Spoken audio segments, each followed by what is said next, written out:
میں کمرے میں پچھلے 31 دنوں سے فقط اس حقیقت کا نقصان گننے کی کوشش میں الجھا ہوا ہوں۔ میں کمرے میں پچھلے 31 دنوں سے فقط اس حقیقت کا نقصان گننے کی کوشش میں الجھا ہوا ہوں کہ تو جا چکی ہے۔ تجھے رائیگانی کا رتی برابر بھی اندازہ نہیں ہے۔ تجھے یاد ہے وہ زمانہ جو کیمپس کی پگڈنڈیوں پہ ٹہلتے ہوئے کٹ گیا تھا؟ تجھے یاد ہے جب قدم چل رہے تھے، ایک پیر تیرا تھا اور ایک میرا؟ قدم وہ جو کہ دھرتی پہ آواز دیتے کہ جیسے ہو راگا کوئی مطربوں کا۔ قدم جیسے ساپا کا ماپا گا سارے، وہ طبلے کی ترکھٹ بہم چل رہے تھے۔ قدم چل رہے تھے، قدم جو مسلسل اگر چل رہے تھے تو کتنے گویوں کے گھر چل رہے تھے۔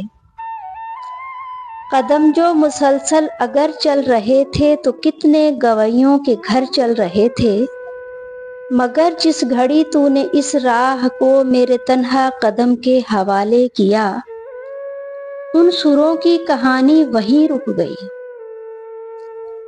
کتنی فنکاریاں، کتنی باریکیاں، کتنی کلیاں بلاول گویوں کے ہونٹوں پہ آنے سے پہلے فنا ہو گئے۔ کتنے نصرت فتح، کتنے مہدی حسن منتظر رہ گئے کہ ہمارے قدم پھر سے اٹھیں۔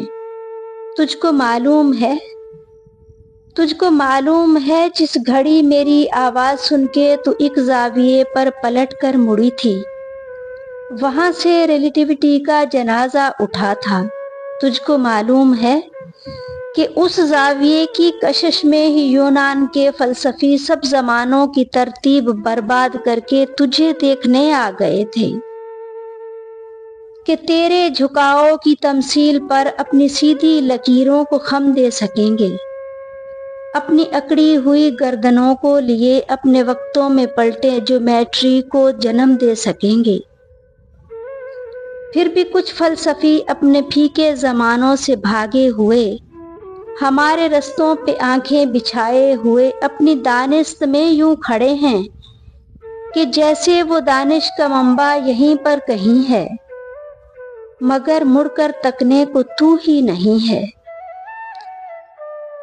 تو جیسے فلورنس کی تنگ گلیوں سے کوئی ڈاونچی اٹھے، کیسے ہسپانیہ میں پکاسو بنے، ان کی آنکھوں کو تو جو میسر نہیں ہے، ان کی آنکھوں کو تو جو میسر نہیں ہے۔